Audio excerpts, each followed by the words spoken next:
mootummaa keetti na yaadadhu.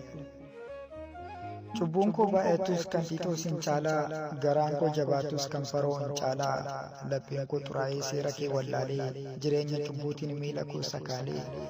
Oolmaa kee dagadhee oolmaa namaa ilaalee, ammeenyaaf jabeenya seexanarraa dhaalee. Jibbaaf suba baadhee dhugaa cinaa galee. Dadhabaa foon kootiif darabaalleen galee, qalbiin koo raata'ee waan isaa wallaalee.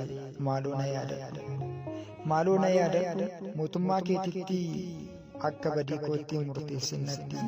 Umurii koo gabaabduu bara yartuu tanaaf, bara wal jaalachuun jibba ta'e kanaaf, bara gurri gaarii dhaga'uu dadhabeef, bara arrabni gaarii baasuunis beeku, bara dhiigni namaa homaa gatii dhabeef, bara mucaan namaa albeedhaan wal yaabeef, bara sareen baattee foon namaa harkiftu, bara reeffi namaa safuudhaaf dhikkiftu, bara obboleessi obboleessa jibbee, bara ilmoon warraa